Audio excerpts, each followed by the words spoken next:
ফজিলত সম্বন্ধে বয়ানে আসছেন। শুধু ঢাকা থেকে আগত হযরত মাওলানা শফিউর রহমান সাহেব হুজুরকে পবিত্র কলেম মাহে শরীয়ত সম্বন্ধে বয়ান করা নিচের আহ্বান করা হলো। সেজন্য টাকা ধার করার জন্য লোকের ধারে ধারে ঘুরতেছে, তো কেউ টাকা কর্জ দেয় না। এক পর্যায়ে এক ব্যক্তি বলে দিল, গ্রামে যাও, সেই গ্রামে গিয়ে দেখো এক ব্যক্তি এরকম টাকা কর্জ দেয় বা কোনো কিছুর বিনিময়ে বা কোনো কাজের বিনিময়ে টাকা দেয়, তার কাছে গিয়ে টাকা দেয়। তখন সেই আল্লাহর বান্দী যখন এরকম সেই গুনাহগার, সেই নাফরমান, জিনাকার, পাপী, মদকার লোকের কাছে, মদ পান করনেওয়ালা লোকের কাছে গিয়ে বলল, আমাকে কিছু টাকা ধার দেন। তখন সেই জৈন গুনাহগার ব্যক্তি বলল, আমি তো তোমাকে টাকা দিতে পারি একটা শর্ত।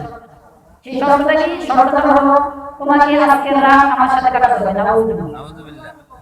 তো তখন এই কথা শোনার পর সেই আল্লাহর বান্দাটি একটু নিচের দিকে মাথা দিয়া মনে মনে ভাবতেছে, আল্লাহ, আমি তো জীবনে কোনোদিন অপকর্ম করি নাই।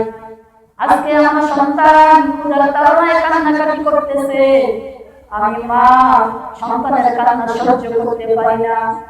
ও আল্লাহ, জীবনে কোনোদিন অপকর্ম করি নাই, এই অপকর্ম আমার যেন না করতে হয়, এই ভাবিয়া নিজের দিকে মাথা দিয়ে বসে আছে। তখন আমরা যখন সন্তানের কান্নার আওয়াজ মায়ের কানে চলে গেল, তখন মা সহ্য করতে পারল না। তখন মা ডাক দিয়া বলে, ও নাফরমান ব্যক্তি, ও জৈন ব্যক্তি, আমি আপনার শর্তে রাজি আছি, আমাকে কিছু টাকা দিন, বিনিময়ে আমি আপনার সাথে আজকে রাত কাটাবো। তখন এই টাকা নিয়ে যখন সে আল্লাহর বান্দি বাড়িতে চলে গেল, চলে যাওয়ার পর বিবি বাচ্চা সহ সবাই এরকম ভালোভাবে খানা পিনা করার পর শর্ত অনুযায়ী সেই রাত্রে সেই নাফরমান ব্যক্তি, সেই জিনাকার ব্যক্তির ঘরে সে আল্লাহর বান্দি চলে গেল। চলে যাওয়ার পর যখন ঘরে সেই আল্লাহর বান্দি একা একা বসে আছে, এখন গুনাহগার সেই বান্দাটা ঘরের মধ্যে প্রবেশ করেছে। প্রবেশ করার পর যখন দরজা আটকায়া দিয়েছে, আটকায়া যাওয়ার পর আল্লাহ সেই বান্দি ওরে কান্নাকাটি করতেছে, চিৎকার হাও করে কান্নাকাটি করতেছে। তখন সেই গুনাহগার ব্যক্তি ডাক দিয়ে বলে, ও বোন, তুমি কি জন্য এত চিৎকার করে কান্নাকাটি করো, এত হাউস করে কান্নাকাটি করো? তখন সে আল্লাহর বান্দি বলল, আল্লাহর বান্দা, জীবনে আমি কোনোদিন আমার সতীত্ব নষ্ট করি নাই, জীবনে কোনোদিন পরপুরুষের স্পর্শ আমার গায়ে লাগতে দেই নাই। আজকে অভাবের কারণে, সন্তানের কান্নার কষ্টের কারণে, সন্তানের কান্নার কারণে আমি এই অপকর্ম করতে রাজি হয়ে গেছি। তুমি আজকে দরজা জানালা সব বন্ধ করে আমার সাথে অপকর্মে লিপ্ত হইবা, দুনিয়ার কেউ দেখবে না, কিন্তু আমি এক আল্লাহর বান্দি, আমাদের আল্লাহর বান্দি, যে প্রত্যেকটা ছিদ্র বন্ধ করে দেওয়ার পরে আমার আল্লাহ এই অপকর্ম দেখবে এবং সব লেখা থাকবে। ও আল্লাহর বান্দা, তুমি তো অপকর্ম অনেক লোকের সাথে করেছো, আমি জীবনের কারোর সাথে এরকম অপকর্ম করি নাই, আমার সতীত্ব নষ্ট করি নাই, এরকম ভয়াবহ গুনাহের কাজে লিপ্ত হই নাই। সুতরাং আজকে যদি আমি এরকম গুনাহের কাজে লিপ্ত হই, কাল কিয়ামতের ময়দানে গুনাহ নিয়ে আমার আল্লাহ তাআলার দরবারে হাজির হতে হবে। তখন আমি নবী মুহাম্মদ রাসূলুল্লাহ সাল্লাল্লাহু আলাইহি ওয়াসাল্লামের সামনে মুখ দেখাতে পারবো না। উম্মত মুহাম্মদ বলে এরকম আমি পরিচয় দিতে পারবো না, আমি আল্লাহর বান্দি বলে পরিচয় দিতে পারবো না। না জানি এই অপকর্মের কারণে জাহান্নামের আসামি হইয়া যায়, এটা ভেবে চিৎকার করে কান্নাকাটি করতেছে। এত আওয়াজ যার কারণে সেই গুনাহগার বান্দাটাও তার চোখ দিয়ে পানি ঝরতে শুরু হয়ে গেছে। এবার সেই গুনাহগার বান্দাটাও ডাক দিয়ে বলল, তুমি ইতিপূর্বে কারোর সাথে অপকর্ম করো নাই, ওরকম কোনো মারাত্মক গুনাহের কাজ করো নাই, আজ প্রথম আমার সাথে অপকর্মে লিপ্ত হতে যাচ্ছ। এরপরেও যদি তোমার এত আফসোস হয়, এরপরেও যদি তোমার জাহান্নামের ভয়ে এত কান্না আসে, তাহলে আমি এত গুনাহ করেছি, আমার কত কান্না করা দরকার, আমার কিরকম তওবা করা দরকার। জাহান্নামের আসামি হয়ে যাও কিনা সেই ভয়, আর আমি হাদিস দ্বারা যে প্রমাণ পাই এত গুনাহ করার কারণে আমার তো মনে হয় জাহান্নামের আসামি হয়েই রয়েছি, তাহলে আমার কিরকম কান্নাকাটি করা প্রয়োজন। এরকম করিয়া সেই আল্লাহ গুনাহগার বান্দাটা অসরে কান্নাকাটি করতেছে আর বলতেছে, বোন যাও যাও, আমি তোমাকে মুক্ত করে দিলাম, আমি তোমাকে স্পর্শ করবো না, আর আমি তোমার টাকা ফেরত চাই না। এই কথা বলিয়া সেই আল্লাহর বান্দাটাও কান্নাকাটি করতেছে আর কান্নাকাটি করতেছে। এক পর্যায়ে আল্লাহ তাআলার বান্দা দিল থেকে খাঁটি দিলে এত গভীরভাবে তওবা করতে লাগলো যে তওবা আল্লাহ তাআলার কাছে কবুল হয়ে গিয়েছে। তখন আল্লাহর বান্দা তওবা করে এবার নেক আমল করতে শুরু করলো, নেক আমল করতে শুরু করলো। কারণ আল্লাহ তাআলা বলেছেন, ও বান্দা তোমরা আমি আল্লাহ তাআলার রহমত থেকে নিরাশ হয়ো না, যত গুনাহ করো না কেন আমি আল্লাহর রহমতের থেকে বেশি গুনাহ তোমরা করতে পারো না। اللهم يا ربنا آتنا في الدنيا حسنة وفي الآخرة حسنة وقنا عذاب النار. اللهم أجرني من النار، اللهم أجرني من النار. اللهم إني أسألك رضاك والجنة الفردوس. اللهم اهدنا الصراط المستقيم، اللهم اهدنا الصراط المستقيم. اللهم اهدنا بفضلك فيمن هديت، وعافنا فيمن عافيت، وتولنا فيمن توليت، وقنا شر ما قضيت انك تقضي ولا يقضى عليك. ربنا ظلمنا انفسنا وان لم تغفر لنا وترحمنا لنكونن من الخاسرين. رب ارحمهما كما ربياني صغيرا، رب ارحمهما كما ربياني صغيرا. يا الله كريم ربنا، يا الله شرف درك يا الله ربنا ربنا يسترجع يا الله كرم جما شكرا يا الله قرآن سوال الله يا الله من شر الجرس سرا فرحنا يا الله شر في سورة القرآن এই সমস্ত নেক আমলের পর আল্লাহ আমরা গুনাহগার গুনাহ মাফের আশায় আপনি রহমানের কাছে হাত বাড়াইলাম। ও দয়াল আল্লাহ আপনি না বলেছেন আপনি গফফার, ও আল্লাহ আপনি না বলেছেন আপনি সত্তার, ও আল্লাহ আপনি না রহমান, ও আল্লাহ আমরা গুনাহ করতে ভালোবাসি, শয়তানের ধোঁকায় করে গুনাহ করে ফেলেছি। ইয়া আল্লাহ নফসের ধোঁকায় করে গুনাহ করে ফেলেছি। ও আল্লাহ এখন বুঝতে পারতেছি ইয়া আল্লাহ গুনাহের অবস্থায় কত কিছু কিরকম শাস্তি, কিরকম আযাব, কিরকম গজব। ও আল্লাহ কত বুঝতেছি আর জীবনে গুনাহ করবো আল্লাহ। ও আল্লাহ আপনি জীবনের সব গুনাহ মাফ করে দিন আল্লাহ। ও আল্লাহ আপনি জীবনের সব গুনাহ মাফ করে দিন আল্লাহ। ইয়া আল্লাহ রহমতের তোর দিন চলে গেছে, ইয়া আল্লাহ মাগফিরাতের তোর দিন চলে গেছে। ইয়া আল্লাহ জানি না কতটুকু রহমত পেয়েছি, গুনাহ মাফ করে দিতে পারছি না। ও আল্লাহ নাজাতের তোর দিন বিদায় পাড়া। ইয়া আল্লাহ জাহান্নাম থেকে মুক্তি চাই, ও আল্লাহ জাহান্নাম থেকে মুক্তি চাই আল্লাহ। ইয়া আল্লাহ আমরা জাহান্নামের শাস্তি সহ্য করতে পারবো না, জাহান্নামের শাস্তি সহ্য করতে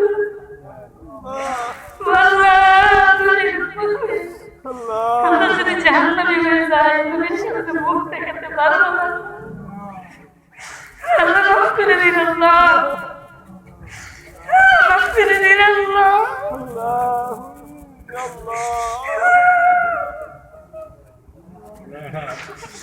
মাফ করে দিন আল্লাহ। আল্লাহ আপনারা রহমান, আপনারা রহমান।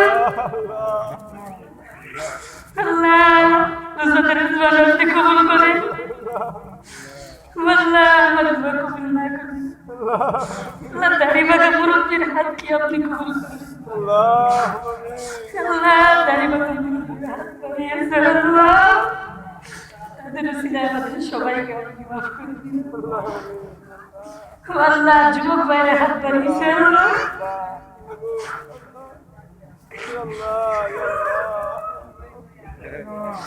আল্লাহ যুবক ভাইদের দোয়া কবুল করে দিন তালিবাকে মুরব্বিদের দোয়া কবুল করে দিন আল্লাহ গুনাহ থেকে মাফ চাই গুনাহ মাফ করে দিন আল্লাহ যে মতো চলে আপনি খুশি আপনি হাবিব খুশি সেই মতো চলে আল্লাহ ইহদিনাস সিরাতাল মুস্তাকিমের পথে চলার আল্লাহ মাসলুম মুসলমানদেরকে হেফাজত করুন আল্লাহ ফিলিস্তিনি মুসলমানদেরকে আল্লাহ আপনি হেফাজত করুন আল্লাহ ফিলিস্তিনি মুসলমানদেরকে আপনি হেফাজত করুন আল্লাহ যারা অসুস্থ দোয়া চেয়েছে সবাইকে আপনি সুস্থতা দান করুন আল্লাহ আমার এক কাকি দোয়া চেয়েছে একটারে দাওয়াত দিয়েছিল যাইতে পারে না আল্লাহ দয়া করে মেহেরবানি করে আমার সেই কাকির মনের নেক আশা আপনি পুরা করিয়ে দিন আল্লাহ প্রত্যেক যুব সমাজকে আপনি ইসলামের খাদেম হিসেবে কবুল মঞ্জুর করিয়া দিন আল্লাহ বিশেষ করিয়া যুবকদেরকে আপনি মা বাবার বাধ্য সন্তান হিসেবে কবুল মঞ্জুর করিয়া দিন আল্লাহ দেওলার প্রত্যেকটি যুবককে আপনি ইসলামের খাদেম হিসেবে কবুল মঞ্জুর করিয়া দিন আল্লাহ প্রত্যেকটি সন্তানকে মা বাবার বাধ্য সন্তান হিসেবে কবুল মঞ্জুর করিয়া দিন প্রত্যেকটি সন্তানকে আপনি মা বাবার বাধ্য সন্তান হিসেবে কবুল মঞ্জুর করিয়া দিন আল্লাহ আমি যেন বড় আলেম আবেদ এবং মুআদ্দাব বান্দা হতে রসিদ তৌফিক দান করুন আল্লাহ দয়া করে মেহেরবানি করে আমার সাথে আমিন বলতেছে সবাইকে আপনি কবুল মঞ্জুর করে দিন আল্লাহ অনেক দোয়া চেয়েছে সবার নাম বলা সম্ভব না আল্লাহ যারা দোয়া চেয়েছে সবাইকে আপনি কবুল মঞ্জুর করে দিন আমার সাথে যারা হাত ধরেছে সবাইকে আপনি কবুল মঞ্জুর করে দিন আল্লাহ জীবনের পর সুন্দর কাবা আল্লাহ সামনে সালাম করুন আল্লাহ জীবনের সামনে কি সালাম করুন আল্লাহ রাসূলুল্লাহ জিনাতে রাব্বাইন রাব্বাইন কাও দোয়া করুন আল্লাহ দয়া করে মেহেরবানি করিয়া নেক আমল দিয়ে কবুল করুন আল্লাহ আমাদের মা বাবা আমাদের করেছে আল্লাহ বাবা আমাদের হাত ধরেছে যাদের খুব বেশি আছে শুনো আমাদের কবুল করেছে প্রত্যেকের কবুল মাফ করে দিন আল্লাহ যারা মুসলিমরা আমরা এখানে বসতে পারতেছি এখানে বসতে পারতেছি আমাদের উস্তাদ আমাদের মুফতি আল্লাহ আমাদের রাহবার পিছনে বুঝুন আপনি হায়াত দিয়ে প্রদান করুন আল্লাহ হযরত আমাদের জীবনে হায়াত দান করুন সুস্থতার সাথে আল্লাহ আমাদেরকে যাতে ভালোভাবে দিন শোনাতে পারে সুস্থতা দান করুন আল্লাহ হুজুরের পরিবার সবাইকে আপনি সুস্থতার সাথে জীবনে হায়াত দান করুন আল্লাহ দয়া করে মেহেরবানি করিয়া এরকম এক বড় বিক্রমী আমাদের মাঝে আল্লাহ দীর্ঘস্থায়ী দান করুন আল্লাহ দয়া করে মেহেরবানি করিয়া আমরা যেন তার কর্মময় চলতে পারে সুন্দর দান করুন রাসূলুল্লাহ সাল্লাল্লাহু আলাইহি ওয়াসাল্লামের দেখানো কর্মময় চলতে পারে সুন্দর দান করুন আপনার সেই দেখানো সিরাত মুস্তাকিমের কর্মময় চলতে পারে সুন্দর দান করুন সাল্লাল্লাহু আলাইহি ওয়া আলিহি ওয়া সাহবিহি ওয়া বারাকা ওয়া সাল্লাম برحمتك يا ارحم الراحمين الحمد لله الذي جعل الشمس والقمر بحسبان والنجم والشجر يسجدان وفضل زمانا على زمان كما فضل مكانا على مكان وإنسانا على إنسان وأشهد أن لا إله إلا الله وحده لا شريك له لا طاقة لمخلوق في معصية الخالق أعوذ بالله من الشيطان الرجيم بسم الله الرحمن الرحيم إنا أنزلناه في ليلة القدر وما أدراك ما ليلة القدر ليلة القدر خير من ألف شهر تنزل الملائكة والروح فيها بإذن ربهم من كل أمر. وقال النبي صلى الله عليه وعلى آله وسلم تحروا ليلة القدر في 10 الأواخر من رمضان. আমাদের খানকায় আপনাদের আশা দিয়েছে কিছু দিনই আলোচনা শোনার জন্য, যে আলোচনাগুলো শুনলে আমাদের রুহের খোরাক হয়, সেই সমস্ত আলোচনা শোনার জন্য, আমরা নিজেদের আত্মশুদ্ধির জন্য যে আলোচনা শোনার জন্য আসি, সেই আলোচনা শোনার জন্য আল্লাহ তাআলা আমাদেরকে আসা, কিছু কথা বলা এবং আপনাদেরকে শোনার তৌফিক দান করেছেন। সেজন্য সকলে বলি আলহামদুলিল্লাহ। আলহামদুলিল্লাহ। আল্লাহ কোটি দুরূদ সালাম বিশ্ব মানবতার কান্ডারি, বিশ্ব মানবতার মুক্তির দিশারি সাইয়্যিদুল মুরসালিন জনাব মুহাম্মদুর রাসূলুল্লাহ সাল্লাল্লাহু আলাইহি ওয়াসাল্লাম। দেখেন, এটা পবিত্র রমজান মাস।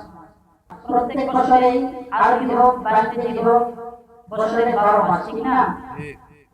সেরকম আরবিতে 12টি মাস রয়েছে। তার মধ্যে থেকে 1446 হিজরির 9তম মাস হলো রমজান মাস, আর ইংরেজি দিক থেকে 2025 সালের 3য়তম মাস হলো মার্চ মাস, ঠিক না? তো মার্চের আজকে 27 তারিখ এবং রমজানের 26 তারিখ এবং 27 তারিখ দিবাগত রাতে। তো আল্লাহ তাআলা যদি তৌফিক দান করে, আমি কালামের পাক থেকে 114 সূরার মধ্যে থেকে একটি সূরা 97 নম্বরের একটি সূরা তেলাওয়াত করেছি, সূরাতুল মুহাম্মদ, এবং বুখারী শরীফ থেকে অসংখ্য হাদিস থেকে হাদিসের একটি অংশ তেলাওয়াত করেছি। আল্লাহ তাআলা যদি তৌফিক দান করে, এই আলোচ্য আয়াত এবং হাদিসের উপরে আলোচনা করব। আমার তৌফিক দান। দেখেন, রমজান মাস বিদায়ের পথে। আল্লাহ তাআলা এই মহামহিত মাস, সম্মানিত মাস 3 ভাগে বিভক্ত করেছেন: রহমত, মাগফিরাত, নাজাত। তো প্রথম 10 দিনকে আল্লাহ তাআলা রহমত হিসেবে সাব্যস্ত করেছেন। সেই প্রথম 10 দিন আমাদের থেকে এক বিদায় দিন, ঠিক না? ঠিক। এরপরে আল্লাহ তাআলা মাঝখানে 10 দিন রেখেছিলেন, সেই 10 দিনকে মাগফিরাতের 10 দিন হিসেবে নামকরণ করেছেন। সেই মাগফিরাতের 10 দিন আমাদের থেকে বিদায় দিয়েছে, ঠিক না? ঠিক। এবার শেষ যে 10 দিন রয়েছে, সেই 10 দিন আল্লাহ তাআলা নাজাতের 10 দিন হিসেবে নামকরণ করেছেন। তো একে একে আমাদের থেকে রহমত বিদায় নিয়েছে, মাগফিরাত বিদায় নিয়েছে, এবার নাজাতও বিদায় নেওয়ার পালা। তো এই সম্মানিত মাস, এই মহামহিত মাস, এই মাস আমাদেরকে কি শিক্ষা দেয়, এই মাস কি জন্য এসেছিল এবং এই মাসের গুরুত্ব ফজিলত কি, এবং এই মাসে আল্লাহ রাসূল সাল্লাল্লাহু আলাইহি ওয়াসাল্লাম কিভাবে ইবাদত বন্দেগী করতে বলেছেন, সেগুলো আমরা অনেক আলেমদের মুখ থেকে, অনেক উলামায়ে কেরামদের মুখ থেকে দীর্ঘ মাস শুনেছি এবং অনেকে তদনুযায়ী আমল করেছি, আবার অনেকে আমল করতে পারে না, ঠিক না? ঠিক। তো এখন যারা আমল করেছে আলহামদুলিল্লাহ, তবে আমল করেছি বিদায় অহংকার করা যাবে না, গর্বিত হওয়া যাবে না। আবার যারা আমল করতে পারে নাই, তারাও নিরাশ হয়ে যে কয়দিন আছে তারা আমল ছেড়ে দিতে চলবে না, ঠিক না? যারা আমল করতে পারে নাই, তাদের যে কয়দিন আছে তওবা করতে হবে, আমল করতে হবে। আর যারা আমল করেছি, এই আমলের মধ্যে যেন কোনো প্রকার অহংকার, কিবির, কোনো প্রকার গর্ব না হয় এবং এই আমল বুঝতে দ্বিধা না যায়, সেই চেষ্টা, সেই দোয়া করতে হবে, ঠিক না? তো দেখেন, আল্লাহ তাআলা রাসূল সাল্লাল্লাহু আলাইহি ওয়াসাল্লাম বলেছেন, তাহাররু লাইলাতুল কদরি ফিল 10 আখিরি আওয়াখিরি মিন কদরি মিন রমাদান। রাসূল সাল্লাল্লাহু আলাইহি ওয়াসাল্লাম বলেছেন, রমজান মাসের শেষ দশকে তোমরা শবে কদর তালাশ করো। দেখেন, এখানে শেষ দশকের কথা বলা হয়েছে। অপর একটি হাদিস শরীফে রাসূল সাল্লাল্লাহু আলাইহি ওয়াসাল্লাম বলেছেন, তোমরা রমজান মাসের শবে কদর তালাশ করো। দুইটি হাদিস দ্বারা এই দুইটা জিনিস বোঝা যায়। এক হলো রমজান মাসের শবে কদর তালাশ করার কথা বলা হয়েছে, দিন তারিখ নির্ধারণ নাই, ঠিক না? অপর একটি হাদিস শরীফে কিছুটা দিন তারিখ নির্ধারণ করে দেওয়া হয়েছে, তা হলো রমজানের শেষ দশকে। তখন যখন রাসূল সাল্লাল্লাহু আলাইহি ওয়াসাল্লাম সাহাবায়ে কেরামদের সম্মুখে কথা বললেন, বলার পরে রাসূল সাল্লাল্লাহু আলাইহি ওয়াসাল্লাম বলেছেন তোমরা সেন্তোষকে সম্পদের তালাশ করো। সাহাবায়ে কেরাম আরজ করলেন ইয়া রাসূলুল্লাহ সেন্তোষকে কোন রাস্তাতে তালাশ করব? যখন এই কথা রাসূল সাল্লাল্লাহু আলাইহি ওয়াসাল্লাম সাহাবায়ে কেরাম জিজ্ঞাসা করলেন তখন নবী সাল্লাল্লাহু আলাইহি ওয়াসাল্লাম একটু রাগান্বিত হলেন।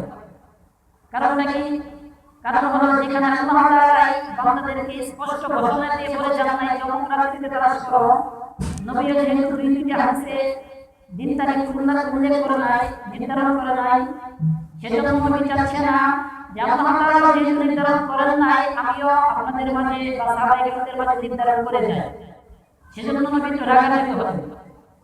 এরপরে যেহেতু মায়া নবী দয়া নবী সেজন্য বলেছেন যে সেন্তোষকের বেজর রাত্রিতে তোমরা সতর্কতা তালাশ করো। দেখেন সেই বেজর রাত্রিগুলো 21 তারিখের রাত্রি চলে গেছে, 23 তারিখের রাত্রি চলে গেছে, 25 তারিখের রাত্রিও চলে গেছে। আজকে আমাদের মাঝে আগত হইতেছে 27 তারিখের রজনী। হতে পারে 27 তারিখের রজনীও সতর্কতার রাত্রি, ঠিক না? আবার শুধু এটা ধারণা করে নিয়ে চলবে না যে 27 তারিখের রাত্রেই সতর্কতার রাত্রি, এটা কিন্তু ঠিক না। আবার এই ভুল পথে থাকলে চলবে না। তবে আমরা যেহেতু 27 তারিখের রাতে ইবাদত বন্দেগী করি, তো আমাদের জিন্দেগিতে হয়তো একটি দিন পরে যেতে পারে যে দিনটা 27 রাত সতর্কতার রাত গেছে, ঠিক না? সেজন্য আমরা ইবাদত বন্দেগী করব, করা থেকে নিষেধ করতেছি না। আমরা সকলেই যারা ইবাদত বন্দেগী করে থাকি 27 রাতে করব, এবং যারা করতে পারি না তাদের যেন এই রাতটি আর মিস না যায়, ইবাদত বন্দেগীতে কাটাতে পারি, সেই হিম্মত সেই তৌফিক আল্লাহ তাআলা যেন আমাদেরকে দান করে, সেই জন্য দোয়া চেষ্টা করতে হবে। সর্বোপরি কথা হলো আমি কারানাকার থেকে খানা সূরা তেলাওয়াত করেছি ইন্না আনজালনাহু ফি লাইলাতিল কদর। আল্লাহ তাআলা বলেছেন ইন্না নিশ্চয়ই আমি আল্লাহ আনজালনাহু নাযিল করেছি, অবতরণ করেছি, হু মারজানি হু দ্বারা আল্লাহ তাআলা কোরআনকে বুঝিয়েছেন। ইন্না আনজালনাহু ফি লাইলাতিল কদর নিশ্চয়ই আমি আল্লাহ কোরআনকে অবতীর্ণ করেছি ফি লাইলাতিল কদর এই কদরের রাত্রিতে। অপর আয়াতে আল্লাহ তাআলা বলতেছেন ওয়া মা আদরাকা হে নবী আপনি কি জানেন? দেখেন এখানে আল্লাহ তাআলা কিন্তু আল্লাহর হাবিব সাল্লাল্লাহু আলাইহি ওয়াসাল্লামকে বলতেছেন ওয়া মা আদরাকা হে নবী আপনি কি জানেন? মা লাইলাতুল কদর সেই লাইলাতুল কদরটা কি জিনিস? দেখেন আল্লাহ তাআলা কিন্তু নবীকে জানাই দিতেছেন লাইলাতুল কদরটা কি জিনিস, কি রকম সম্মানিত, কি রকম ফজিলত। অপর আয়াতে আল্লাহ তাআলা বলতেছেন লাইলাতুল কদর এই কদরটা হলো খায়রুম মিন আলফি শাহর, সহস্র মাসের চেয়ে উত্তম। সুবহানাল্লাহ সুবহানাল্লাহ। দেখেন এবার সহস্র মাস কাকে বলা হয়? মুফাসসিরিনে কেরাম এর ব্যাখ্যা করেছেন সহস্র মাস হলো হাজার মাসের কথা উল্লেখ করেছেন, এবং এই হাজার মাসটা কত বছরের হবে এটাও মুফাসসিরিনে কেরাম ব্যাখ্যা করেছেন 83 বছর ইবাদত বন্দেগী করলে, অর্থাৎ একজন মানুষ 83 বছর জীবিত থাকলে যতটুকু ইবাদত বন্দেগী করতে পারবে, এই লাইলাতুল কদরের মধ্যে যদি কোনো বান্দা ইবাদত করে তাহলে সে সহস্র মাস অর্থাৎ সে হাজার মাসের ইবাদত করলে যে সওয়াব হয় সেরকম সওয়াব সে পেয়ে যাবে। সুবহানাল্লাহ সুবহানাল্লাহ। আল্লাহ তাআলা সহস্র মাস দ্বারা অনেক কিছু বুঝিয়েছেন। খায়রুম মিন আলফি শাহর, খায়র মানে উত্তম, শ্রেষ্ঠ, সহস্র মাস থেকে চেয়ে শ্রেষ্ঠ। এটা আবার মুফাসসিরিনে কেরাম বলতেছেন শ্রেষ্ঠটা কতটুকু শ্রেষ্ঠ? এক গুণ বেশি শ্রেষ্ঠ, নাকি দ্বিগুণ বেশি শ্রেষ্ঠ, না 10 গুণ বেশি শ্রেষ্ঠ, না 100 গুণ বেশি শ্রেষ্ঠ? ঠিক আছে না? একজন মানুষ ব্যক্তি জিনিস এক জিনিসের থেকে শ্রেষ্ঠ হয়, শ্রেষ্ঠটার তো একটা ধারণা আছে, শ্রেষ্ঠতার একটা সীমা আছে না? যেমন ব্যক্তি অমুক ব্যক্তির থেকে উত্তম, অমুক ব্যক্তি অমুক ব্যক্তির থেকে উত্তম, তো সেই উত্তম আল্লাহ তাআলা কতটুকু উত্তম সেটা বলে দেন নাই, বরং সহস্র মাস থেকে উত্তম হতে পারে সেটা 100 গুণ উত্তম বা 100,000 গুণ উত্তম বা তারও থেকে বেশি উত্তম। তো দেখেন পরে আয়াতে আল্লাহ তাআলা বলতেছেন তানাজ্জালুল মালাইকাতু ওয়ার রূহ, তানাজ্জালুল মালাইকা এই রাত্রিতে অবতরণ হয়, আসমান থেকে নাযিল হয় ফেরেশতা, মালাইকাতুন তারা ফেরেশতা বোঝানো হয়েছে। ওয়ার রূহ ফিহা বিইذনি রাব্বিহিম, ওয়ার রূহ আর রূহ দ্বারা হযরত জিবরাইল আলাইহিস সালাতু ওয়াস সালাম এবং তার সঙ্গে যেই ফেরেশতা থাকে তাদের বোঝানো হয়েছে। তাহলে এই আয়াতে আল্লাহ তাআলা কি বুঝিয়েছেন? তানাজ্জালুল মালাইকাতু ওয়ার রূহু ফিহা বিইذনি রাব্বিহিম মিন কুল্লি আমর।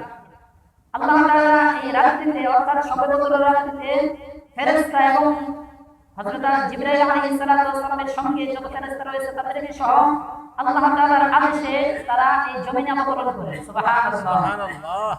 আর কি নিয়ে অবতরণ করেন? মিন কুল্লি আমর, আল্লাহ তাআলার আদেশ দিয়ে অবতরণ করেন। আদেশটা কি? আদেশটা হলো আল্লাহ তাআলা আদেশ করেন যে হে ফেরেশতা তোমরা যাও, দেখো দুনিয়াতে কোন বান্দা আজকে কোন হালতে রয়েছে, কোন বান্দা জিকিরে মশগুল রয়েছে, কোন বান্দা নামাজে দণ্ডায়মান রয়েছে, কোন বান্দা কোরআন তেলাওয়াত করতেছে, আর কোন বান্দা গুনাহের কাজে লিপ্ত রয়েছে অথবা ঘুমের মধ্যে আবদ্ধ রয়েছে, লিপ্ত রয়েছে।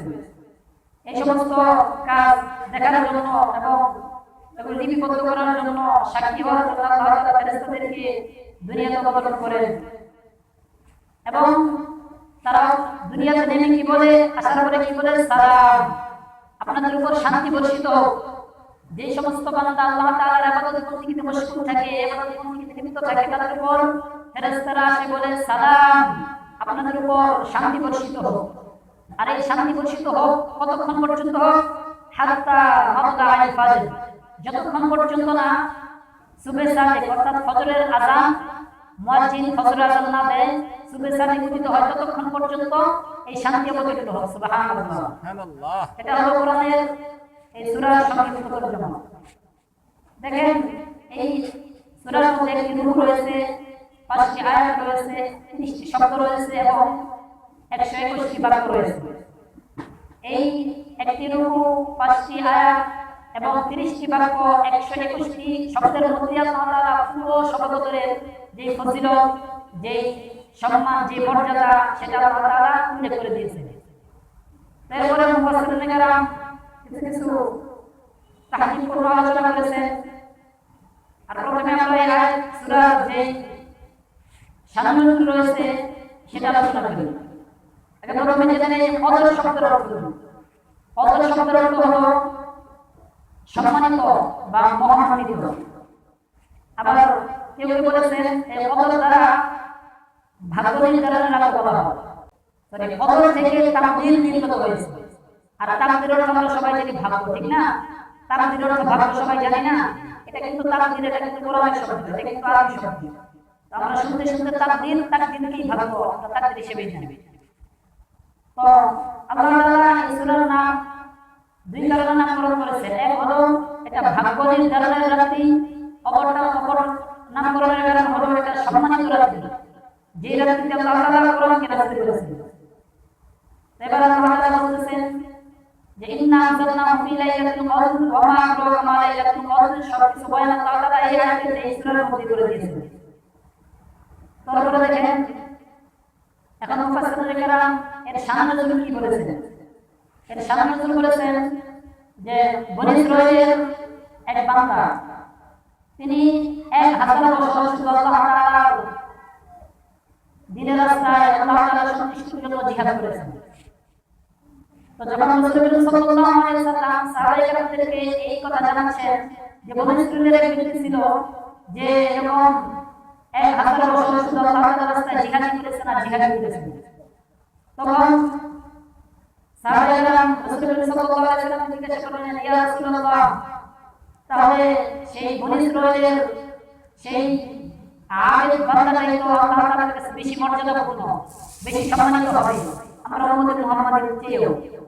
তখন রাসূল সাল্লাল্লাহু আলাইহি ওয়াসাল্লামকে আল্লাহ তাআলা এই সূরা নাযিল করে বলেন যে মুহাম্মদ সাল্লাল্লাহু আলাইহি ওয়াসাল্লাম, আপনি আপনার উম্মতদেরকে জানিয়ে দেন না, তোমরা সেই বনী ইসরাঈলের সেই জৈনক ব্যক্তির ঘটনা শুনে তোমরা এরকম হাহুতাশ হয়ো না, তোমরা হতাশ হয়ো না, বরং তোমাদেরকে আমি আল্লাহ এমন একটি রজনী দান করেছি, এমন একটি রাত্রি দান করেছি, যে রাত্রিতে ইবাদত করলে সহস্র মাস ইবাদত করার চেয়ে উত্তম। সুবহানাল্লাহ, সুবহানাল্লাহ। এটা হলো একটা শান নজুল।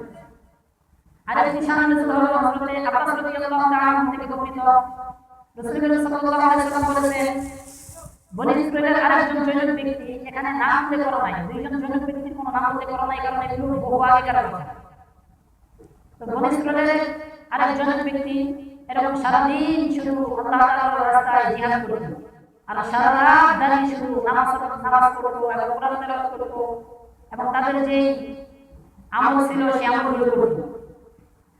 তো তখন সাহাবায়ে কেরাম জিজ্ঞাসা করলেন, ইয়া রাসূলুল্লাহ, তাহলে তো সেই ব্যক্তি আমাদের থেকে বেশি উত্তম, সেই ব্যক্তি আমাদের থেকে বেশি সম্মানিত এবং মর্যাদাবান হবে কালকে আমাদের ময়দানে।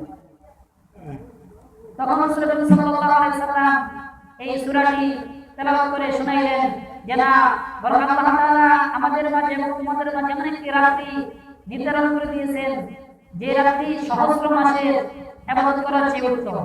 সুবহানাল্লাহ। তো দেখেন এখানে দুইটা সামান্য দুইটা ঘটনা আল্লাহ রাসূল সাল্লাল্লাহু আলাইহি সাল্লাম বলেছেন, আর এই প্রেক্ষাপটে এই কারণে আল্লাহ তাআলা আমাদেরকে এই সূরা নাযিল করে শবে কদরের যে বরকত, যে ফজিলত সেটা বর্ণনা করেছেন। তো দেখেন আজকে হতে পারে শবে কদরের রাত্রি, সেজন্য আমাদের শবে কদরের যে ইবাদত বন্দেগী রয়েছে সেই ইবাদত বন্দেগী করতে হবে। তো কি ইবাদত বন্দেগী রয়েছে? যেহেতু এই শবে কদরের রাত্রিতে কোরআন নাযিল হয়েছে, সেজন্য এক নম্বর ইবাদত হলো কোরআন তেলাওয়াত করা, ঠিক না? নামাজ পড়া তো হয়েছে, কিন্তু তারপরে যে ইবাদত রয়েছে, যেহেতু এটা কোরআন নাযিলের মাস, কোরআন নাযিলের রাত, সেজন্য আমাদের কোরআন তেলাওয়াত করা। এখন দেখেন কোরআন তেলাওয়াত বা কোরআন নাযিল হয়েছে, এর মধ্যে আরেকটি প্রশ্ন রয়েছে। প্রশ্নটা হলো আমরা জানি রাসূলুল্লাহ সাল্লাল্লাহু আলাইহি ওয়াসাল্লামের উপর মানে এক এক সময় এক এক সূরা এক এক আয়াত নাযিল হয়েছে, ঠিক না? তাহলে আল্লাহ তাআলা বলেছেন ইন্না আনজালনাহু ফি লাইলাতিল কদর, আমি কদরের রাতে শুধু সূরা কোরআন তেলাওয়াত নাযিল করেছি। তাহলে ব্যাপারটা উল্টা হয়ে গেল না? কথা বলেন না কেন? ঠিক। আমরা জানি যে নবী মুহাম্মদ সাল্লাল্লাহু আলাইহি ওয়াসাল্লামের উপর মানে এক এক সময় প্রেক্ষাপট অনুযায়ী আয়াত সূরা নাযিল হয়েছে, কিন্তু আল্লাহ তাআলা বলতেছেন যে কদরের রাতে যে সূরা কোরআন নাযিল করেছেন, তাহলে কথা আর কাজ উল্টা হলো না? না, এর ব্যাখ্যা মুফাসসিরিন কেরাম বলেন যে আল্লাহ তাআলা বলেছেন ইন্না আনজালনাহু ফি লাইলাতিল কদর, এর ব্যাখ্যা হলো যে কদরের রাতে আল্লাহ তাআলা সমস্ত কোরআন লাউহে মাহফুজ থেকে এই প্রথম আসমানে দুনিয়ার যে আসমান রয়েছে প্রথম আসমানে নাযিল করেছেন।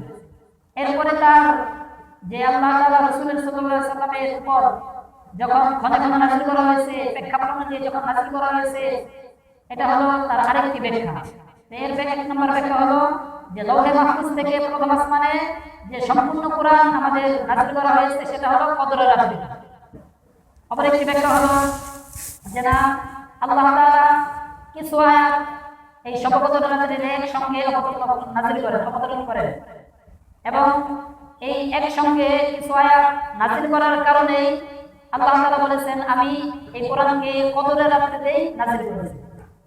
কথা বুঝে আসছে? তাহলে কদরের রাতে যে আল্লাহ তাআলা কোরআন নাযিল করেছেন, এই দুইটা প্রশ্ন দুইটা জবাব। তো এখন দেখেন আমাদের এই কদরের রাতে বেশি বেশি কোরআন তেলাওয়াত করতে হবে, নামাজ পড়তে হবে। শুধু নামাজ কোরআন তেলাওয়াত করলেও হবে না, রাসূলুল্লাহ সাল্লাল্লাহু আলাইহি ওয়াসাল্লাম হাদিসে আরেকটি দোয়া জানাতে দিয়েছেন, তা হলো আল্লাহুম্মা ইন্নাকা আফুউন তুহিব্বুল আফওয়া ফা'ফু আন্নি। সকলে বলেন আল্লাহুম্মা ইন্নাকা আফুউন তুহিব্বুল আফওয়া ফা'ফু আন্নি। এই দোয়াটাও বেশি বেশি রাসূলুল্লাহ সাল্লাল্লাহু আলাইহি ওয়াসাল্লাম করতে বলেছেন। এখন দেখেন আমরা তো আমাদের জীবন শুধু গুনাহ করেই কাটাই, আমরা গুনাহ করেই কাটাই। কে কয়দিন বেঁচে থাকবো তার কোনো গ্যারান্টি নাই। এখন এরকম সুবর্ণ সুযোগ পেয়ে যদি আমরা কাজে না খাটাই, তাহলে কি আমাদের আফসোসের কোনো সীমা থাকবে না, শেষ থাকবে না। যেই রমজান মাস রহমতের মাস, বরকতের মাস, যে রমজান মাসে সাহাবায়ে কেরাম, বড় বড় আউলিয়া কেরাম এত বেশি ইবাদত করতেন, এত বেশি ইবাদত করতেন যে সারা রাত তারা নামাজে কাটিয়ে দিতেন, নফল ইবাদতে কাটিয়ে দিতেন এবং সারাদিন রোজা রাখতেন, যাতে আল্লাহ তাআলার নৈকট্য অর্জন হয়।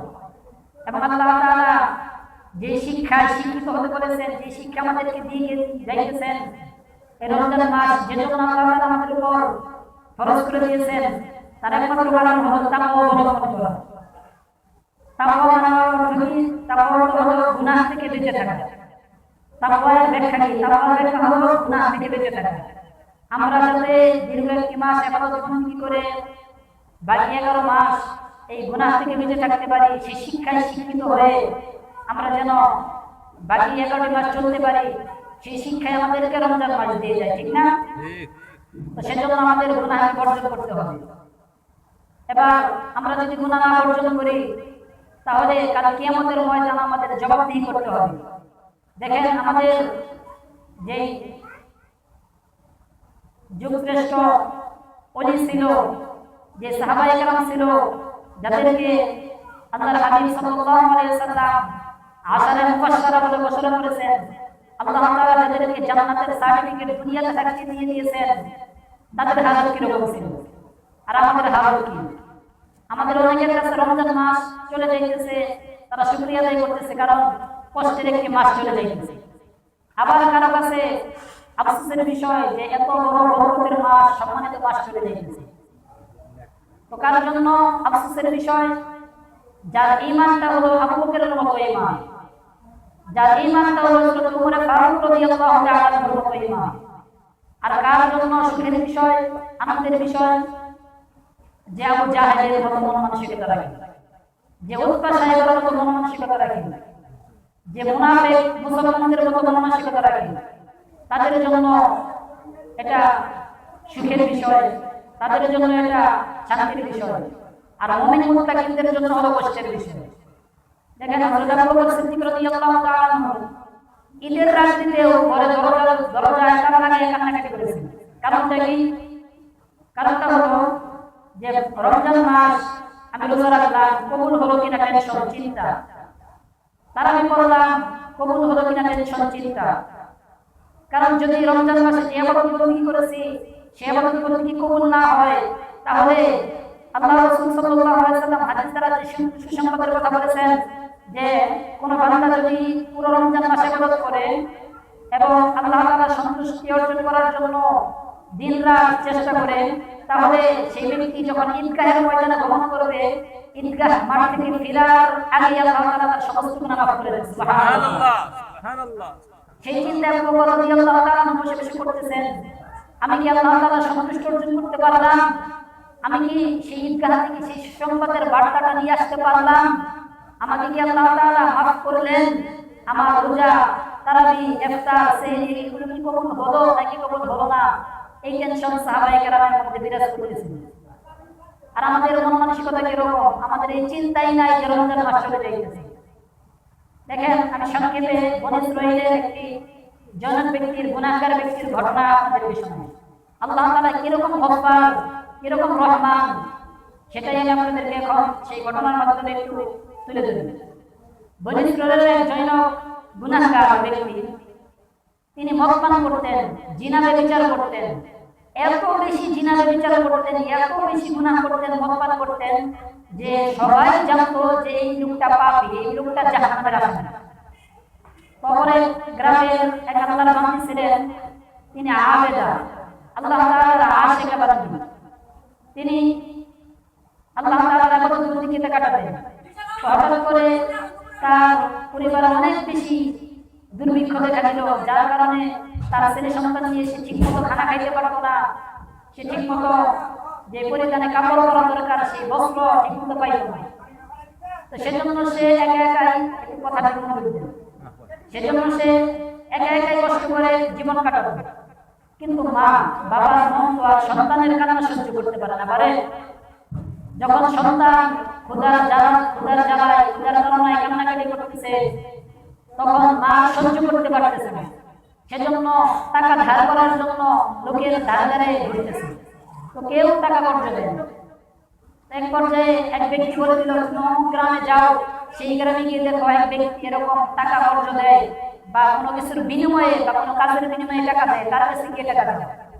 তখন সেই আল্লাহর বান্দী যখন এরকম সেই গুনাহগার, সেই নাফরমান, জিনাকার, পাপী, মদকার লোকের কাছে, মদ পান করনেওয়ালা লোকের কাছে গিয়ে বলল, আমাকে কিছু টাকা ধার দেন। তখন সেই জৈন গুনাহগার ব্যক্তি বলল, আমি তো তোমাকে টাকা দিতে পারি একটা শর্ত। সেই শর্তটা কি? শর্তটা হলো তোমাকে আজকের রাত আমার সাথে কাটাতে হবে। নাউযুবিল্লাহ। তো তখন এই কথা শোনার পর সেই আল্লাহর বান্দীটি একটু নিচের দিকে মাথা দিয়া মনে মনে ভাবতেছে, আল্লাহ আমি তো জীবনে কোনোদিন অপকর্ম করি নাই, আজকে আমার সন্তান ক্ষুধার তাড়নায় কান্নাকাটি করতেছে, আমি মা সন্তানের কান্না সহ্য করতে পারি না। ও আল্লাহ জীবনে কোনোদিন অপকর্ম করি নাই, এই অপকর্ম আমার যেন না করতে হয়, এই ভাবিয়া নিজের দিকে মাথা দিয়ে বসে আছে।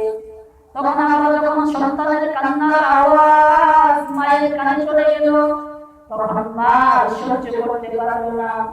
তখন মা ডাকিয়া বলে, ও ও নাফরমান ব্যক্তি, ও জৈন ব্যক্তি, আমি আপনার শর্তে রাজি আছি, আমাকে কিছু টাকা দিন, বিনিময়ে আমি আপনার সাথে আজকে রাত কাটাবো। তখন এই টাকা নিয়ে যখন সে আল্লাহর বান্দি বাড়িতে চলে গেল, চলে যাওয়ার পর বিবি বাচ্চা সহ সবাই এরকম ভালোভাবে খানা পিনা করার পর শর্ত অনুযায়ী সেই রাত্রে সেই নাফরমান ব্যক্তি, সেই জিনাকার ব্যক্তির ঘরে সে আল্লাহর বান্দি চলে গেল। চলে যাওয়ার পর যখন ঘরে সেই আল্লাহর বান্দি একা একা বসে আছে, এখন গুনাহগার সেই বান্দাটা ঘরের মধ্যে প্রবেশ করেছে। প্রবেশ করার পর যখন দরজা আটকায়া যাওয়ার পর আল্লাহ সেই বান্দি ওরে কান্নাকাটি করতেছে, চিৎকার হাও করে কান্নাকাটি করতেছে। তখন সেই গুনাহগার ব্যক্তি ডাক দিয়ে বলে, ও বোন, তুমি কি জন্য এত চিৎকার করে কান্নাকাটি করো, এত হাউস করে কান্নাকাটি করো? তখন সে আল্লাহর বান্দি বলে, আল্লাহর বান্দা, জীবনে আমি কোনোদিন আমার সতীত্ব নষ্ট করি নাই, জীবনে কোনোদিন পরপুরুষের স্পর্শ আমার গায়ে লাগতে দেখি নাই। আজকে অভাবের কারণে, সন্তানের কান্নার কষ্টের কারণে, সন্তানের কান্নার কারণে আমি এই অপকর্ম করতে রাজি হয়ে গেছি। তুমি আজকে দরজা জানালা সব বন্ধ করে আমার সাথে অপকর্মে লিপ্ত হইবা, দুনিয়ার কেউ দেখবে না, কিন্তু আমি এক আল্লাহর বান্দি, আমাদের আল্লাহর বান্দি, যে প্রত্যেকটা ছিদ্র বন্ধ করে দেওয়ার পরে আমার আল্লাহ এই অপকর্ম দেখবে এবং সব লেখা থাকবে। ও আল্লাহর বান্দা, তুমি অপকর্ম অনেক লোকের সাথে করেছো, আমি জীবনের কারোর সাথে এরকম অপকর্ম করি নাই, আমার সতীত্ব নষ্ট করি নাই, এরকম ভয়াবহ গুনাহের কাজে লিপ্ত হই নাই। সুতরাং আজকে যদি আমি এরকম গুনাহের কাজে লিপ্ত হই, কাল কিয়ামতের ময়দানে গুনাহ নিয়ে আমার আল্লাহ তাআলার দরবারে হাজির হতে হবে। তখন আমি নবী মুহাম্মদ রাসূলুল্লাহ সাল্লাল্লাহু আলাইহি ওয়াসাল্লামের সামনে মুখ দেখাতে পারবো না। উম্মত মুহাম্মদ বলে, এরকম আমি পরিচয় দিতে পারবো না, আমি আল্লাহর বান্দি বলে পরিচয় দিতে পারবো না, না জানি এই অপকর্মের কারণে জাহান্নামের আসামি হইয়া যায়। এটা ভেবে চিৎকার করে কান্নাকাটি করতেছে। এত আওয়াজ যার কারণে সেই গুনাহগার বান্দাটাও তার চোখ দিয়ে পানি ঝরতে শুরু হয়ে গেছে। এবার সেই গুনাহগার বান্দাটাও ডাক দিয়ে বলল, তুমি ইতিপূর্বে কারোর সাথে অপকর্ম করো নাই, ওরকম কোনো মারাত্মক গুনাহের কাজ করো নাই, আজ প্রথম আমার সাথে অপকর্মে লিপ্ত হতে যাচ্ছ। এরপরেও যদি তোমার এত আফসোস হয়, এরপরেও যদি তোমার জাহান্নামের ভয়ে এত কান্না আসে, তাহলে আমি এত গুনাহ করেছি, আমার কত কান্না করা দরকার, আমার কিরকম তওবা করা দরকার, তুমি জাহান্নামের আসামি হয়ে যাও কিনা সেই ভয়। আর আমি হাদিস দ্বারা যে প্রমাণ পাই, এত গুনাহ করার কারণে আমার তো মনে হয় জাহান্নামের আসামি হয়েই রয়েছি, তাহলে আমার কিরকম কান্নাকাটি করা প্রয়োজন। এরকম করিয়া সেই আল্লাহর গুনাহগার বান্দাটা বছরে কান্নাকাটি করতেছে আর বলতেছে, বোন যাও যাও, আমি তোমাকে মুক্ত করে দিলাম, আমি তোমাকে স্পর্শ করবো না, আর আমি তোমার টাকা ফেরত চাই না। এই কথা বলিয়া সেই আল্লাহর বান্দাটাও কান্নাকাটি করতেছে আর কান্নাকাটি করতেছে। এক পর্যায়ে আল্লাহ তাআলার বান্দা দিল থেকে খাঁটি দিলে এত গভীরভাবে তওবা করতে লাগলো যে তওবা আল্লাহ তাআলার কাছে কবুল হয়ে গিয়েছে। তখন আল্লাহর বান্দা তওবা করে এবার নেক আমল করতে শুরু করলো, কারণ আল্লাহ তাআলা বলেছেন, ও বান্দা, তোমরা আমি আল্লাহ তাআলার রহমত থেকে নিরাশ হয়ো না, যত গুনাহ করো না কেন আমি আল্লাহর রহমতের থেকে বেশি গুনাহ তোমরা করতে পারো না, সেজন্য তোমরা আমি আল্লাহর রহমত থেকে নিরাশ হয়ো না। এই কথা মনে করি আল্লাহর সেই গুনাহগার বান্দা খাঁটি দিলে তওবা করে এবার ইবাদত বন্দেগী করতে শুরু করলো। সেই আল্লাহর বান্দা বেশি দিন দুনিয়াতে জীবিত ছিল না, এক পর্যায়ে সেই আল্লাহর বান্দা দুনিয়া থেকে চলে গেল। আর সেই সময় এরকম একটা কথা ছিল, এরকম একটা নিয়ম ছিল যে যে গুনাহগার অবস্থায় মৃত্যুবরণ করবে তার দরজার সামনে লেখা থাকবে যে এই জাহান্নামের আসামি এই গুনাহগার। আর যে ব্যক্তি নেক আমল নিয়ে মৃত্যুবরণ করবে অটোমেটিক লেখে সেটা কেউ জানতো না, অটোমেটিক লেখা হয়ে যেত যে এই বান্দা জান্নাতের জান্নাতের মেহমান, এই ব্যক্তি জান্নাতি। তো সকালবেলা যখন মৃত্যুবরণের সংবাদ শুনিয়া মানুষ তার কাছে যাইতেছে, সবাই যাকে গুনাহগার হিসেবে জানতো তার কাছে যাইতেছে। বাড়ির দরজা গিয়ে কাছে গিয়ে দেখে সেই দরজার কাছে লেখা আছে অর্থাৎ আল্লাহ তাআলা জিল কিসত নামক এই বান্দাকে মাফ করে দিয়েছেন। সুবহানাল্লাহ। তখন সমস্ত মানুষ এটা লেখা দেখার পর আশ্চর্যজনিত হয়ে গেল, হতবাক হয়ে গেল যে আমরা সবাই যাকে মদ পান করতে দেখতাম, আমরা সবাই যাকে গুনাহগার বলে চিহ্নিত জানতাম, জিনা ব্যভিচার অভিনয় করতো আমরা সকলেই জানতাম, কিন্তু হঠাৎ এর দরজার সামনে লেখা আছে আল্লাহ তাআলা জিল কিসত নামক বান্দাকে মাফ করে দিয়েছেন। তখন সবাই তালাশ করতে লাগলো কি কারণে আল্লাহ তাআলা এই বান্দাটাকে মাফ করে দিয়েছেন এবং কি কারণে আল্লাহ তাআলা পছন্দনীয় বান্দা হয়ে গেছে। তখন তালাশ করতে করতে গিয়ে দেখে যে শেষ পর্যায়ে এক বান্দীকে এরকম তার সাথে জিনা ব্যভিচার করার জন্য তাকে কিছু টাকা দিয়েছিল। তখন সবাই মিলে সেই বান্দীর কাছে গেল। যাওয়ার পর যখন তাকে জিজ্ঞাসা করা হলো, ও আল্লাহর বান্দী, আমরা আপনাকে জানি অনেক ভালো আবেদ একজন বান্দী, নেক আমল করতে ওয়ালা একজন বান্দী, কিন্তু কারণবশত আপনি তার সাথে অপকর্ম করার জন্য ইচ্ছা পোষণ করেছিলেন।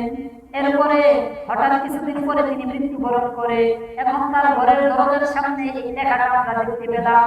এর কারণটা যদি আপনি কিছু জানেন তাহলে আমাদেরকে জানাবেন।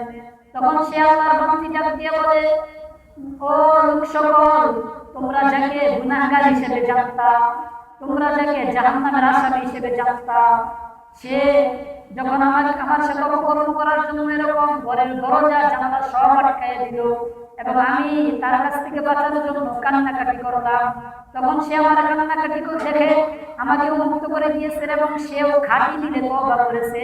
হয়তো আল্লাহ তাআলা তার তওবা কবুল করে দিয়েছেন এবং তাকে মাফ করে দিয়েছেন। সেজন্য আল্লাহ তাআলা তার মৃত্যুর পর তার দরজার সামনে এই লেখাটা ভাসিয়ে দিয়েছেন। সুবহানাল্লাহ। দেখেন আল্লাহ তাআলা কি রকম রহমান।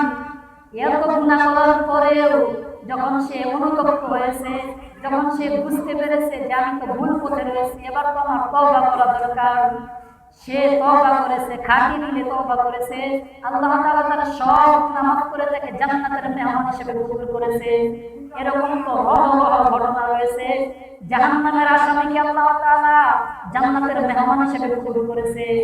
যারা ছিল যুগ শ্রেষ্ঠ বর্বরতার এরকম লিপ্ত, যারা ছিল জাহান্নামের আসামি, তারাও জান্নাতের সার্টিফিকেট পেয়ে জান্নাতের মেহমান হয়েছিল। তাদেরকে আল্লাহ তাআলা জান্নাতের ঘোষণা দুনিয়াতে থাকতে দিয়েছিল। অথচ তারা ইসলাম গ্রহণের পূর্বে তারা ছিল সবচেয়ে বেশি জালেম, সবচেয়ে বেশি গুনাহগার। ওরে আল্লাহর নবীর উম্মতের দল, আমরা তো সারা জীবন গুনাহই করলাম আর গুনাহই করলাম। আমরা এখনো সেই গুনাহের পথ থেকে না ফিরে আসি, শবে কদর চলে যাবে, এরকম করে রমজান মাস বিদায় নিয়ে নিবে, এরপরেও যদি আমরা গুনাহ থেকে মুক্ত না হতে পারি তাহলে আমাদের জাহান্নাম ছাড়া উপায় নাই। ওরে নবীর উম্মতের দল, জাহান্নামটা বড় কঠিন। যখন নবী সাল্লাল্লাহু আলাইহি ওয়াসাল্লাম সাহাবায়ে কেরামদের মাঝে জাহান্নামের আলোচনা করতেন, তখন সাহাবায়ে কেরাম গলা কাটা মুরগির মতো চিৎকার করে কান্নাকাটি করতেন। তাদের মধ্যে কিরকম জাহান্নামের কথা শুনলে কিরকম আসর করতো, তাদের কিরকম হালত হয়ে যাইতো যে গলা কাটা মুরগির মতো চিৎকার চেঁচামেচি করতো। হারামটা জাহান্নামের কথা শুনলে আমাদের মধ্যে কোনো এরকম শাস্তির ভয় আমাদের মধ্যে লালন করি না।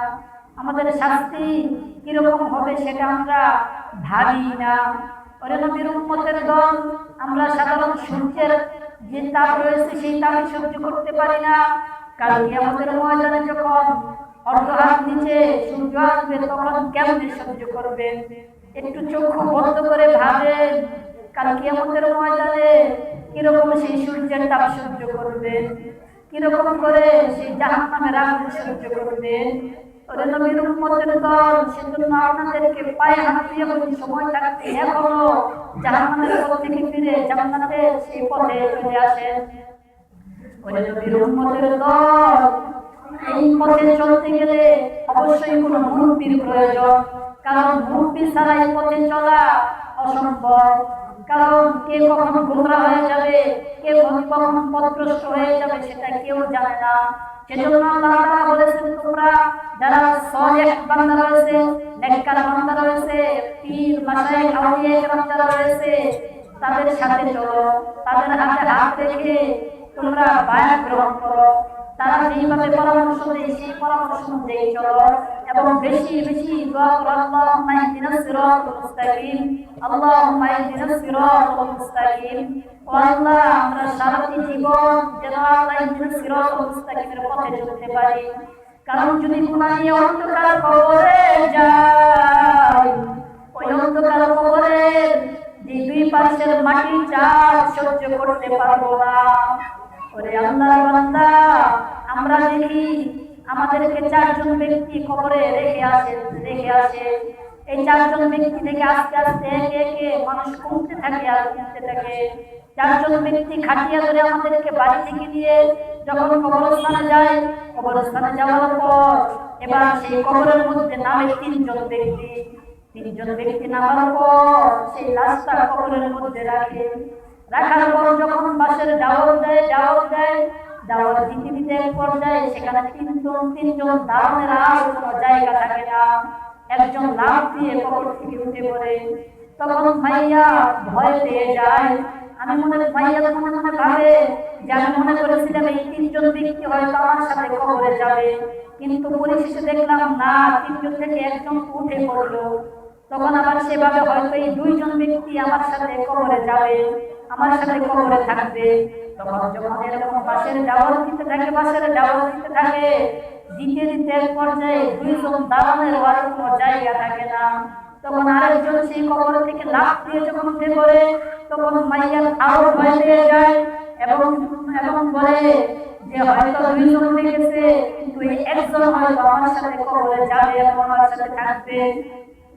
তখন যখন দাওয়াত দিতে এরকম একজন দালানের কোনো জায়গা থাকে না, তখন সেই একজন ব্যক্তি যখন লাফ দিয়ে উঠে যায়, তখন সেই মাইয়ার ব্যক্তি ভয়ে আরো চিৎকার চেঁচামেচি করে কাঁদতে থাকে এবং এদিক সেদিক দৌড়াদৌড়ি করতে থাকে আর বলতে থাকে, ও আপনজন, তোমরা তো আমার আপন ব্যক্তি, তোমরা আপন হয়ে আমাকে কবরে চারজন নিয়ে আসলা, আবার তিনজনে নামাইলা, সেখান থেকে একে একে সবাই উঠে পড়লা, তোমরা কি কেউ আমার সাথে যাইবা না? এই কবর তো বড় কঠিন, তোমরা যদি কেউ না থাকে অন্ধকার কবরে আমি একা কেমনে থাকবো? এই বলিয়া সেই মাইয়ার ব্যক্তি চিৎকার করে কান্নাকাটি করতে থাকে। কারণ তখন তার চোখের সামনে কবরের যে আযাব রয়েছে সে আযাব বাজতে থাকে।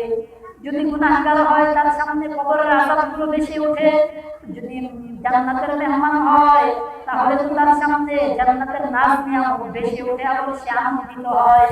সেজন্যই তো আল্লাহ রাসূল সাল্লাল্লাহু আলাইহি ওয়াসাল্লাম বলেন, তুহফাতুল মুমিনিল মাউত, মৃত্যুটা হলো মুমিনের জন্য একটি উপহার স্বরূপ। আর মুমিন বান্দা যে ব্যক্তি ভয়ে মৃত্যুবরণ করবে তার জন্যই হলো মৃত্যুটা উপহার স্বরূপ। আর যে ব্যক্তি গুনাহ নিয়ে অন্ধকার কবরে যাবে তার জন্য কিরকম কবর সেটা আল্লাহ রাসূল সাল্লাল্লাহু আলাইহি ওয়াসাল্লাম বলতেছেন, আল কবরু রাওযাতুম মিন রিয়াদিল জান্নাহ আও হুফরাতুম মিন হুফারিন নার। এই কবরটা হলো কারো জন্য জান্নাতের বাগান, আবার কারো জন্য জাহান্নামের আগুন। ও যুবক ভাই ও পর্দার অন্তর্ভুক্ত মা বোনেরা, কারো জন্য জান্নাতের বাগান, কারো জন্য জাহান্নামের আগুন। সেটাও তো আল্লাহ রাসূল সাল্লাল্লাহু আলাইহি ওয়াসাল্লাম হাদিসে বর্ণনা করেছেন। আল্লাহ তাআলা অসংখ্য আয়াত দ্বারা কোরআনে বর্ণনা করে দিয়েছেন। সেজন্য আমাদের কবরটা যেন জান্নাতের বাগান হয়, জাহান্নামের আগুন যেন না হয়, সেই রকম চেষ্টা করতে হবে। আর সেজন্য বেশি বেশি নেক আমল করতে হবে, কারণ নেক আমল করা ছাড়া আর কোনো উপায় নাই। যদি আমরা নেক আমল করে কাল কিয়ামতের ময়দানে হাজির হতে পারে নেক আমলের দিকে তাকাইয়া আল্লাহ তাআলার একটু দয়া হবে। যদিও আমল দ্বারা কোনো বান্দা কাল কিয়ামতের ময়দানে নাজাত পাবে না, আল্লাহ তাআলার রহমত ছাড়া কাল কিয়ামতের ময়দানে কোনো বান্দা তার আমল দ্বারা নাজাত পাবে না। কারণ নবী করিম সাল্লাল্লাহু আলাইহি সাল্লাম বলেন, এরকম এক ব্যক্তি পানির পিপাসায় হাবুতাস, পানির পিপাসায় পিপাসার্ত, সেজন্য তার সামনে যখন ফেরেশতারা এরকম পানি নিয়ে দৌড়াদৌড়ি করবে, তখন সেই বান্দাটা বলবে, আমাকে এক গ্লাস পানি দাও। তখন বলবে, হ্যাঁ পানি দিতে পারি, তবে তোমার 500 বছরের ইবাদত আমাকে দিয়ে দিতে হবে। তখন সেই আল্লাহর বান্দা 500 বছরের ইবাদত তাকে দিয়ে দিবে, আর এক গ্লাস পানি তার বিনিময়ে দিবে। এরকম করে সে এক গ্লাস পানি পান করার পরেও তার তৃপ্তি হবে না। এরকম করে যখন তার জীবনের সব আমল দিয়ে দিবে, এরকম এক গ্লাস পানির বিনিময়ে যদি 500 বছরের ইবাদত বন্দেগী দিতে হয়, তাহলে আমাদের জীবনে আর কতদিনের? তাহলে আমরা আমল নিয়ে বড়াই করলে কোনো লাভ নাই। সেজন্য আমরা যে আমল করেছি আল্লাহ তাআলা যেন এই আমলে সন্তুষ্ট হয়, আল্লাহ তাআলা যেন আমাদের রাজি খুশি থাকে, সেজন্য বেশি বেশি আল্লাহ তাআলার কাছে দোয়া করতে হবে এবং বেশি বেশি নেক আমল করার চেষ্টা করতে হবে। তবে আল্লাহ তাআলা আমাদের সবাইকে যেন বাকি জিন্দেগি নেক আমল করার তৌফিক দান করে, যে আমলগুলো করলে আল্লাহ তাআলা খুশি থাকবে এবং রাসূল সাল্লাল্লাহু আলাইহি সাল্লাম খুশি থাকবে, সেই আমল করতে পারি। এরকম করে চলতে হবে। তো দেখেন, যখন মালাকুল মউত হাজির হবে তখন কিন্তু কারো তওবা কবুল করা হবে না। সেজন্য মালাকুল মউত আসার আগে আমাদের তওবা করতে হবে এবং বেশি বেশি নেক আমল করতে হবে। যেহেতু আজকে 27 রাত্রি হতে পারে 15 রাত্রি, সেজন্য আমাদের সবার আল্লাহ তাআলার কাছে তওবা করতে হবে এবং সর্বপ্রথম যে ফজিলত রয়েছে এবং যেভাবে রাসূল সাল্লাল্লাহু আলাইহি ওয়াসাল্লাম আমল করতে বলেছেন সেইভাবে যেন আমল করি এবং করতে পারি, সেই দোয়া বেশি বেশি করতে হবে। সেজন্য আমি সবাইকে আহ্বান করতেছি, এবং যারা বাড়িতে রয়েছেন বা বিভিন্ন কাজে লিপ্ত রয়েছেন, অন্ততপক্ষে আজকের রাতের জন্য হলেও সবাই সেই কাজগুলো থেকে ভালো করে যে যে জায়গায় পারি আপাতত দিকে লিপ্ত হই এবং জীবনের গুনাহের দিকে তাকিয়ে খাঁটি নিয়তে তওবা করি এবং যে নেক আমলগুলো করার কথা হাদিস দ্বারা প্রমাণিত রয়েছে, ওলামায়ে কেরামদের থেকে সেই আমলের কথা শুনে আমরা সেইভাবে আমল করব। আমি সকলকে আহ্বান করছি, সকলে আমার জন্য এবং সমস্ত ভারতীয় মুসলমান এবং যারা অসুস্থ রয়েছে তাদের জন্য সবাই দোয়া করবেন। আল্লাহ তাআলা যেন সমস্ত ভারতীয় মুসলমানদেরকে জালেমের জুলুম থেকে হেফাজত করে এবং যারা অসুস্থ রয়েছে তাদেরকে আল্লাহ তাআলা সুস্থতা দান করে, এবং আমরা যারা সুস্থ রয়েছি তারাও যেন ঠিকভাবে আল্লাহ তাআলার হেফাজত করতে পারি। সকলেই এই দোয়া সবার জন্য করবেন। সকলে শুরু করি। اللهم صل على محمد وعلى ال محمد كما صليت على ابراهيم وعلى ال ابراهيم انك حميد مجيد. اللهم بارك على محمد وعلى ال محمد كما باركت على ابراهيم وعلى ال ابراهيم انك حميد مجيد. بسم الله الرحمن الرحيم. الحمد لله رب العالمين الرحمن الرحيم مالك يوم الدين اياك نعبد واياك نستعين اهدنا الصراط المستقيم صراط الذين انعمت عليهم غير المغضوب عليهم ولا الضالين. بسم الله الرحمن الرحيم. قل هو الله احد الله الصمد لم يلد ولم يولد ولم يكن له كفوا احد. بسم الله الرحمن الرحيم. قل اعوذ برب الفلق من شر ما خلق ومن شر غاسق اذا وقب ومن شر النفاثات في العقد ومن شر حاسد اذا حسد. بسم الله الرحمن الرحيم. قل اعوذ برب الناس ملك الناس اله الناس من شر الوسواس الخناس الذي يوسوس في صدور الناس من الجنة والناس. اللهم صل على محمد وعلى ال محمد كما صليت على ابراهيم وعلى ال ابراهيم انك حميد مجيد. اللهم بارك على محمد وعلى ال محمد كما باركت على ابراهيم وعلى ال ابراهيم انك حميد مجيد.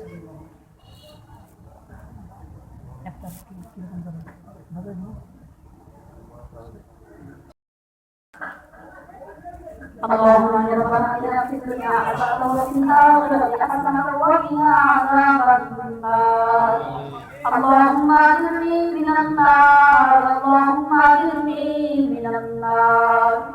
اللهم اني اسالك رضاك والجنه الفردوس. اللهم اهدنا الصراط المستقيم اللهم اهدنا الصراط المستقيم اللهم اهدنا بفضلك فيمن هديت وعافنا فيمن عافيت وتولنا فيمن توليت وقنا شر ما قضيت انك تقضي ولا يقضى عليك ربنا ظلمنا انفسنا وان لم تغفر لنا وترحمنا لنكونن من الخاسرين رب ارحمهما كما ربياني صغيرا رب ارحمهما كما ربياني صغيرا يا الله كريم ورحمتك يا الله شرف القلب يا الله ربنا ربنا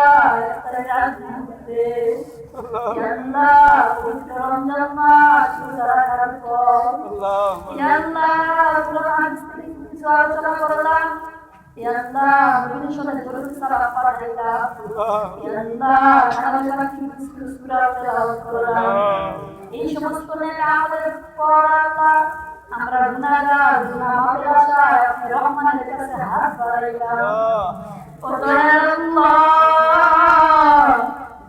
আপনি না বলেছেন আপনি গফফার ও আল্লাহ আপনি না বলেছেন আপনি সত্তার ও আল্লাহ আপনি না রহমান ও আল্লাহ আমরা গুনাহ করতে ভালোবাসি শয়তানের ধোঁকায় করে গুনাহ করে ফেলেছি ইয়া আল্লাহ নফসের ধোঁকায় করে গুনাহ করে ফেলেছি ও আল্লাহ এখন বুঝতে পারতেছি ইয়া আল্লাহ গুনাহের অবস্থায় কত কিরকম শাস্তি কিরকম আযাব কিরকম গজব ও আল্লাহ কত বুঝতেছি আর জীবনে গুনাহ করবো আল্লাহ ও আল্লাহ আপনি জীবনের সব গুনাহ মাফ করে দিন আল্লাহ ও আল্লাহ আপনি জীবনের সব গুনাহ মাফ করে দিন আল্লাহ ইয়া আল্লাহ রহমতের তোর দিন চলে গেছে ইয়া আল্লাহ মাগফিরাতের তোর দিন চলে গেছে ইয়া আল্লাহ জানি না কতটুকু রহমত পেয়েছি গুনাহ মাফ করে দিতে পারছি না ও আল্লাহ নাজাতের তোর দিন বিদায় পালা ইয়া আল্লাহ জাহান্নাম থেকে মুক্তি চাই ও আল্লাহ জাহান্নাম থেকে মুক্তি চাই আল্লাহ ইয়া আল্লাহ আমরা জাহান্নামের শাস্তি সহ্য করতে পারবো জাহান্নামের শাস্তি সহ্য করতে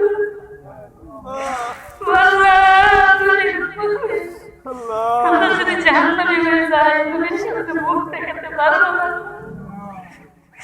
আল্লাহ মাফ করে দিন আল্লাহ মাফ করে দিন আল্লাহ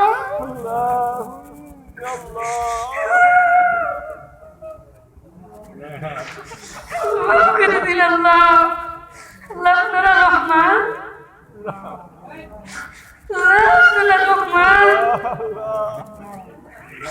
আল্লাহ রোজাদার দোয়া আপনি কবুল করেন আল্লাহ আমার দোয়া কবুল না করেন আল্লাহ দাড়িবাঁধা মুরব্বির হাত কি আপনি কবুল করেন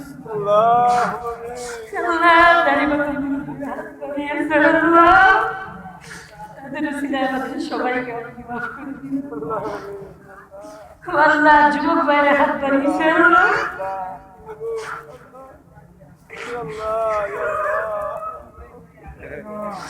আল্লাহ যুবক ভাইদের দোয়া কবুল করে দাড়িবাঁধা মুরব্বিদের দোয়া কবুল করে আল্লাহ গুনাহ থেকে মাফ চাই গুনাহ মাফ করে দিন আল্লাহ যে পথে চললে আপনি খুশি আপনি হাবিব খুশি সেই পথে চলে আল্লাহ ইহদিনাস সিরাতাল মুস্তাকিমের পথে চলার জন্য আল্লাহ মাজলুম মুসলমানদেরকে হেফাজত করুন আল্লাহ ফিলিস্তিনি মুসলমানদেরকে আল্লাহ আপনি হেফাজত করুন আল্লাহ ফিলিস্তিনি মুসলমানদেরকে আপনি হেফাজত করুন আল্লাহ যারা অসুস্থ দোয়া দিয়েছে সবাইকে আপনি সুস্থতা দান করুন আল্লাহ আমার এক কাকি দোয়া দিয়েছে একটা দাওয়াত দিয়েছিল যাইতে পারে না আল্লাহ দয়া করে মেহেরবানি করে আমার সেই কাকির মনের নেক আশা আপনি পুরা করিয়ে দিন আল্লাহ প্রত্যেক যুব সমাজকে আপনি ইসলামের খাদেম হিসেবে কবুল মঞ্জুর করিয়া দিন আল্লাহ বিশেষ করিয়া যুবকদেরকে আপনি মা বাবার বাধ্য সন্তান হিসেবে কবুল মঞ্জুর করিয়া দিন আল্লাহ দেওয়ালের প্রত্যেকটি যুবককে আপনি ইসলামের খাদেম হিসেবে কবুল মঞ্জুর করিয়া দিন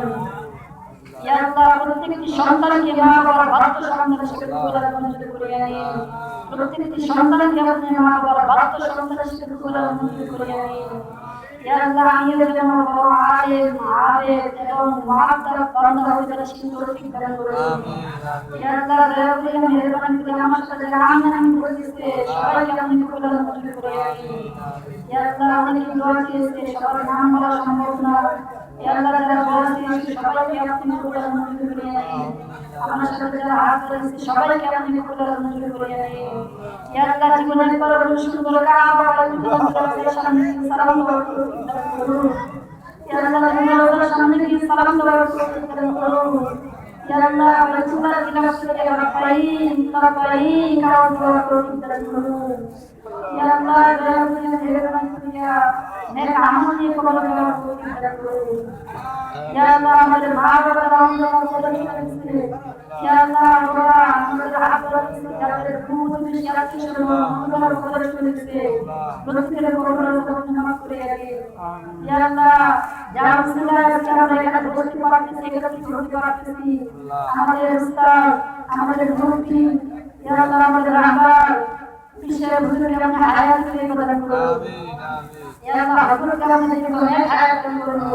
সুস্থতার সাথে ইয়া আল্লাহ আমাদেরকে যাতে ভালোভাবে দিন শোনাতে পারে সেই তৌফিক দান করুন। ইয়া আল্লাহ, হুজুরের পরিবার সবাইকে আপনি সুস্থতার সাথে জীবনে হায়াত দান করুন।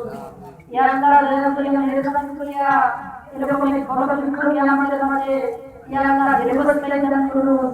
ইয়া আল্লাহ, দয়া করে মেহেরবানি করিয়া আমরা যেন তার কর্মজীবন চলতে পারে সেই তৌফিক দান করুন।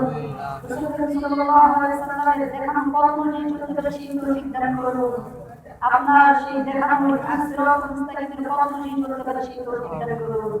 সাল্লাল্লাহু আলাইহি ওয়া আলিহি ওয়া সাহবিহি ওয়া বারাকা ওয়া সাল্লাম বিরহমাতিকা ইয়া আরহামার রাহিমিন।